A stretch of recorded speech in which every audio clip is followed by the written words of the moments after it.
Hey guys, here on the 4-Speed Kid, continuing information about my 68 AMX build. I just wanted to give you guys an update. Yes, I am working on it again. Was cold here in Oklahoma. I had a work schedule, couldn't get to it. It's warming up and my schedule's getting cleared up. So I wanted to make a video real quick, talk to you about a recent purchase that I got. Like I've said on the channel before, at least I think I have, but if I haven't, here we go. When I was young, 30 something years ago, I had a 69 AMX. It was actually my first car when I bought it. I was 14 years old. Built it built it with my dad. We built motor mounts, changed rear end, all those kind of good things. It was a stripped down body. I put a 9-inch Ford in it, small block Chevy, and a couple other things like a tilt steering column out of a Oldsmobile 442 or GTO. So fast forward now 30 something years later, 37ish, I was actually looking for an AMX again, found my original car, I traced it down, and it had been recently redone and was a show car. So he sold it for like close to $40,000. So again, out of my range, but it was actually cool to find it. So in the search of finding it, he actually asked me about the 9-inch rear end, what it was, and so he could get bearings and stuff for it. So I was able to help him there. But then I was talking to some other guys, and one of them that had owned my original car sometime over the years had taken the tilt steering column out of it and steering wheel. So I was able to repurchase that. So the other day on here, I was able to take out my original column. This is the 68 AMX column. This steering wheel was the one I put in my car when I was 14.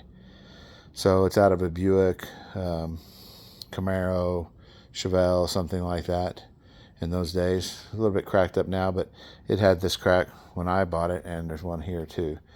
But anyway, so I was able to purchase that tilt back. Probably going to redo that steering wheel so that I may be able to use it, just because, again, it was the one I drove in high school. Somewhere between 16 to 18 years old, I was driving that AMX, and with the small block Chevy and that steering wheel, which is kind of cool. So I took that steering wheel column out, actually installed the tilt one in it. So it is now in my 68 AMX that I have now, which we're looking at here.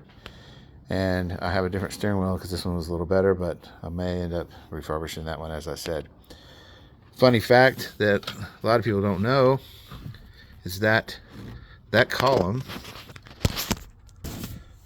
that'd be the seat, that tilt column actually bolts into the car, and the wiring works. So this bracket is out of this 68 AMX, attached to that original steering column,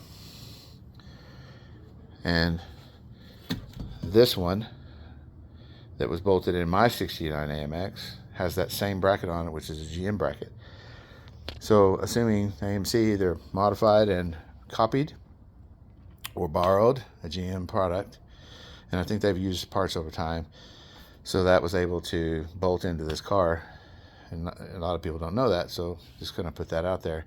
The plug, excuse me, I'll move around again too. Plug here, which is all the power. This is a 68 AMX factory, because this car had never been messed with. Again, that is a 67 or so GTO, Cutlass, something like that. The plug is exactly the same for the power. So it is a plug and play, completely bolt-in situation into this AMX. Now, where it gets tricky is the shaft, because on a AMC we have, this is the shaft. So the rag joint bolts on here. I just took the original rag joint off and put it on my one that I just put in the tilt. But this is the AMX rag joint and shaft. It doesn't come off of here, or if it does, I haven't tried to take it off, but I'm thinking this was made onto the steering column. On GM, it actually has a collar and fastens on right there. So there's where it comes to the firewall to fix factory brackets.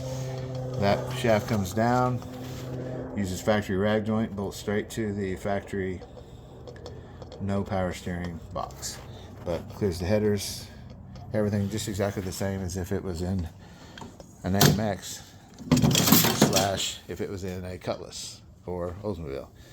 So kind of fun fact that you can bolt it in there. That part's cool. And then the fact that this one is actually my original one that I had when I was in high school, and now I'm getting to put it back in my car all these 30 something years later.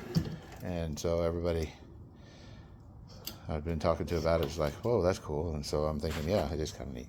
So just wanted to give everybody an update, show you that in case you're building a 68, 69, 70, I'm assuming all three would be the same.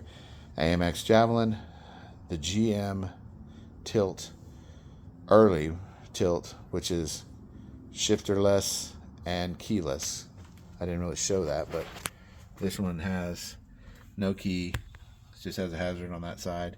And on this side, it's just a tilt and turning signal, which is just like the AMX would have been if this would have been a tilt. This has turning signal, hazard, and then it would have had tilt arm. This one's just a standard call, and so it didn't have that. So again, GM, if not exactly the same, pretty darn close. So good fit. And I also picked up that eyebrow for the gauges. And it just happened to be a red one as well, which kind of matched with the car perfectly. And so we'll keep on piecing her together and keep on working on it, and I'll keep on giving you guys some updates. Thanks for watching, and to tell your friends to, if they want to know and watch about an AMX. I'm going to keep getting better at the videos and keep getting them out there, and we'll be putting this car together for everybody to enjoy, including myself. But again, this is 4-Speed Kid. Like, share, follow.